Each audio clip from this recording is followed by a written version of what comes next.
Good morning. Um, so I was given some advice 2 days ago on my videos that I shouldn't drink my coffee or tea. I shouldn't touch my face and shouldn't look away from the camera and should look directly and talk to people. And I thought about it, and it's it isn't me. I tried telling them that I want to talk to you like I'm talking to you across my table. Okay, like we're friends. Like you come to my house, and I have things going around me all the time, and I turn to look at it, and me drinking my tea or coffee is no different than you drinking your tea or coffee while we're talking. Um, so for some, it's a distraction. For some, it's not. Uh, for me, it keeps my mind flowing and where I want to go, and it really is more of a connection for me. So sorry. Besides which, I need my tea in the morning for, on Sundays anyway. So I wanted to talk about um, pain, um, emotional pain. Okay,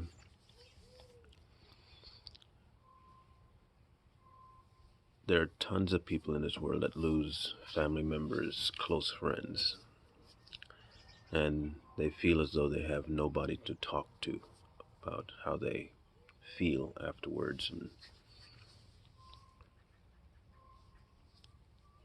they just have this inability to reach out after the event happens.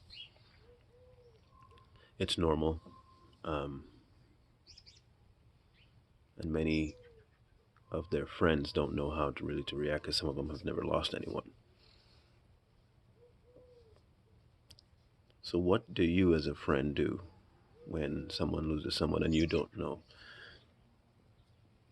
how to handle it, how to deal with them, how to interact?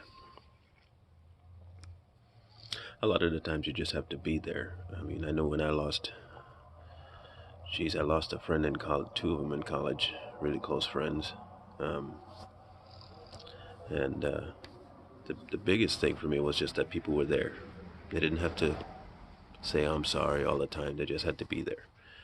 When I just had a memory flash or something, then it was, hard to remember and I was hurt and they just had to be.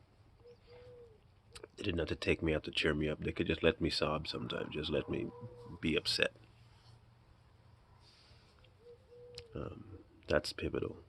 I think for them, they feel as though they don't get forced out of that or that pain, that the person listening thinks that it's warranted. Okay, so for those who haven't lost anyone, that's a good way to deal with someone that has. Um, for those of us who have lost people, loved ones, family members, close ones, dads and moms, our biggest issue is making sure that we don't take pain and turn it into anger, and then anger turns into resentment, um, and then resentment causes you to isolate. The worst thing you could do is isolate.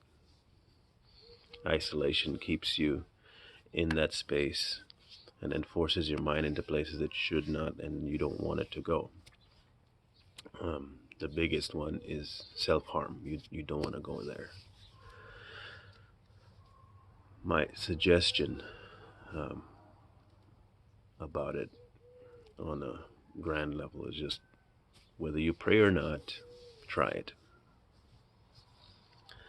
I always tell people you don't really have much to lose because if you do it and it helps, if you do it and it doesn't help, you're no worse off than you were 5 minutes ago.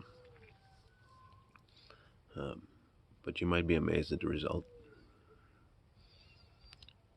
The second thing I would say to you is to be okay with feeling the way you feel.